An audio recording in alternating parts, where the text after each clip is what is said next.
दिनांक 9/8 जो कि रक्षाबंधन का भी दिन था, एक थाना काराकाट में एक खबर आई कि शाम में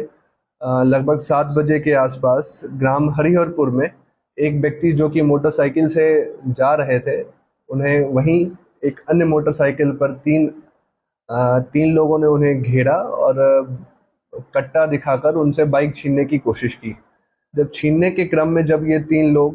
लोगों में से एक लोग उस बाइक पर बैठकर और बाकी 2 लोग जो अपने जिस बाइक से आए थे उसी पर बैठे हुए, वो जब भागने लगे तो इस व्यक्ति ने काफ़ी शोरगुल किया, जिससे लोकल ग्रामीण और पुलिस की मदद से उसमें से जो एक व्यक्ति जो इनकी बाइक लेकर भाग रहा था, उनको पकड़ा गया और बाइक को वहीं रिकवर किया गया और उस आदमी को अरेस्ट किया गया।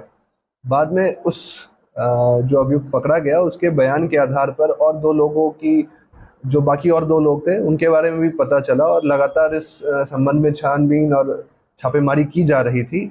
तो उसी संदर्भ में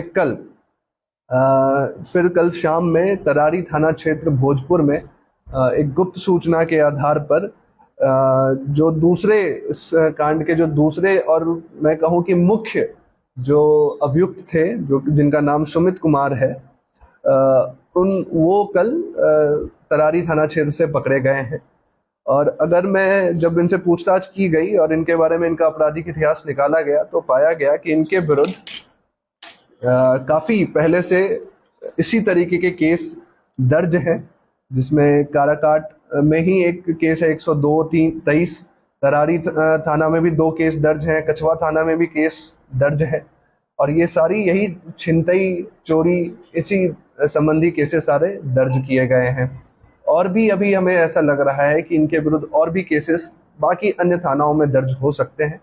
उन पहलू पे जांच की जा रही है। जब इस अभियुक्त से इनके एमओ यानी कि ये किस तरीके से अपने घटनाओं को अंजाम देते हैं तो पूछा गया, तो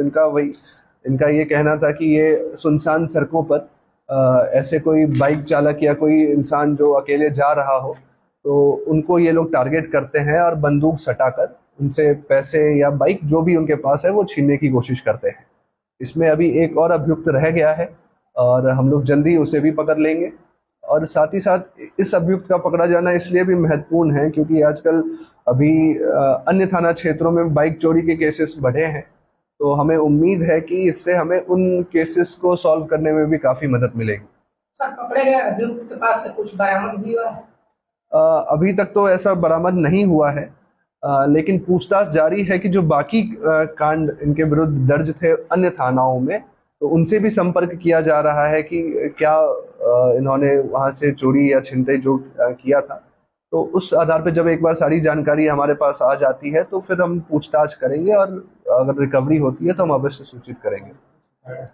और इसने अभी इस घटना में अपनी संलिप्तता भी स्वीकार ली है।